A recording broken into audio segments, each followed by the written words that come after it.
Assalamualaikum warahmatullahi wabarakatuh. Pada kesempatan ini saya akan mempresentasikan tentang materi konsep negara kesatuan sebagai tugas akhir dan ujian praktek pendidikan Pancasila dan Kewarganegaraan kelas 12.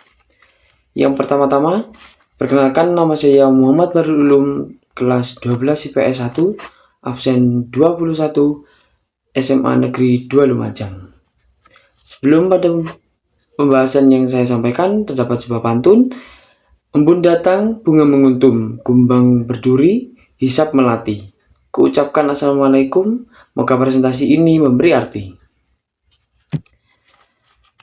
Pokok pembahasan yang saya sampaikan pada kesempatan saya kali ini, yang pertama adalah definisi, pengertian menurut ahli, ketiga hakikat, keempat ciri-ciri, yang kelima keunggulan, dan terakhir adalah sistem negara kesatuan. Yang pertama, definisi negara kesatuan. Negara kesatuan sering juga disebut sebagai negara unitaris atau unity.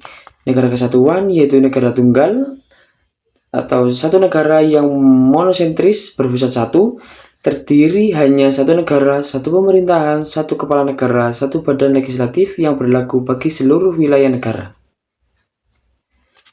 Selanjutnya, pengertian menurut ahli. Yang pertama, menurut Muhammad Kusnadi dan Hamaili Ibrahim, negara kesatuan adalah negara yang memiliki susunan yang hanya terdiri dari atas satu negara saja, dan dalam negara tersebut tidak ada negara lain. Yang kedua, menurut C.F. Strong, negara kesatuan ialah bentuk negara di mana wewenang legislatif tertinggi dipusatkan dalam suatu badan legislatif nasional.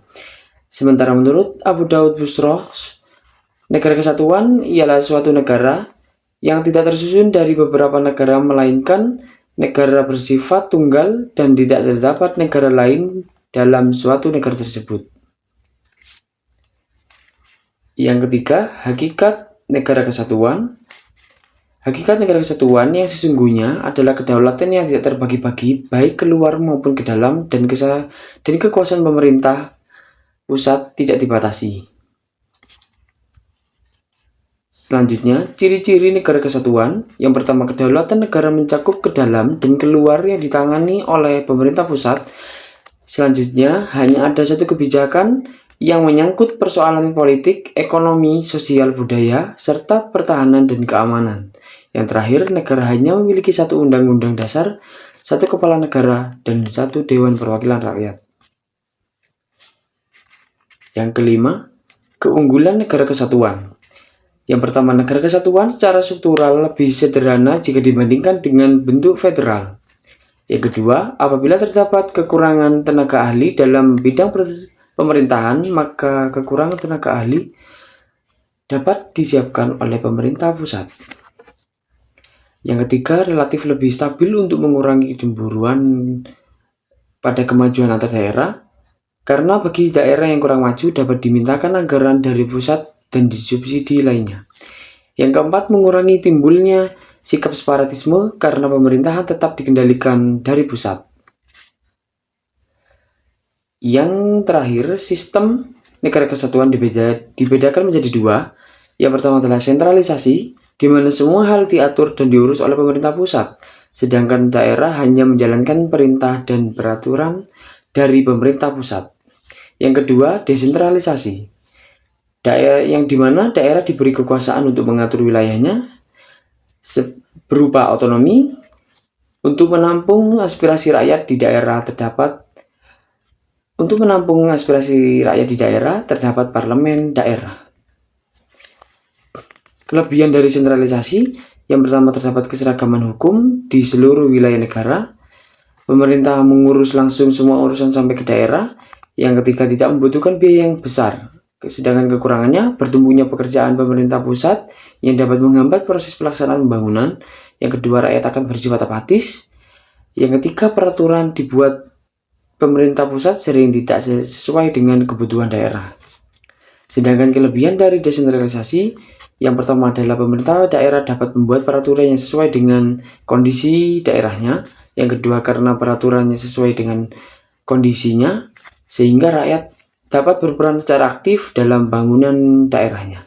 Sedangkan kelemahannya, tidak adanya keseragaman peraturan di seluruh wilayah negara, dan sistem ini membutuhkan biaya yang besar.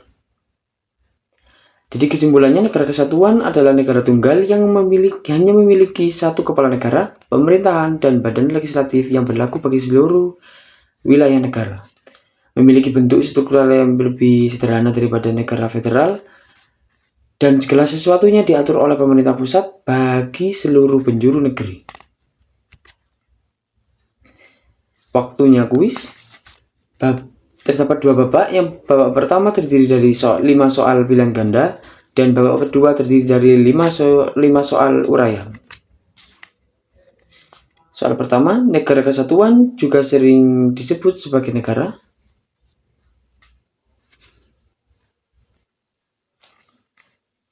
Yang kedua, suatu negara yang tidak tersusun dari beberapa negara, melainkan negara bersifat tunggal dan tidak terdapat negara lainnya dalam suatu negara tersebut, merupakan pendapat yang dikemukakan oleh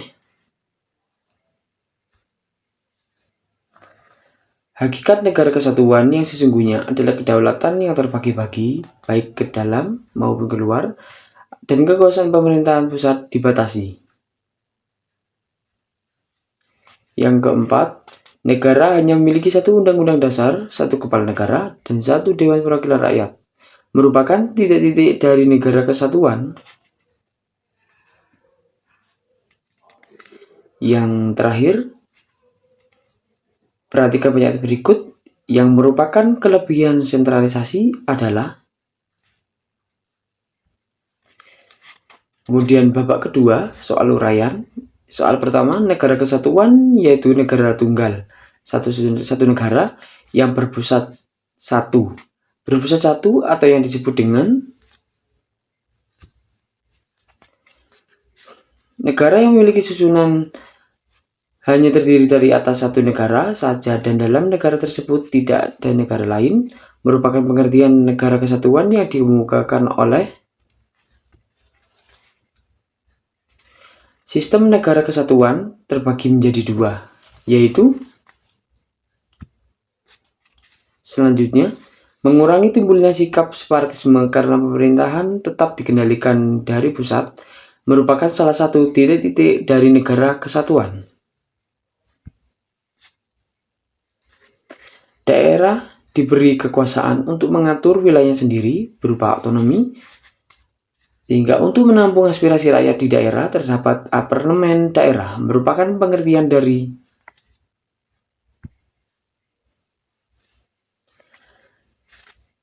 terima kasih. Dan sebelum menutup presentasi kali ini, saya memberikan pantun penutup.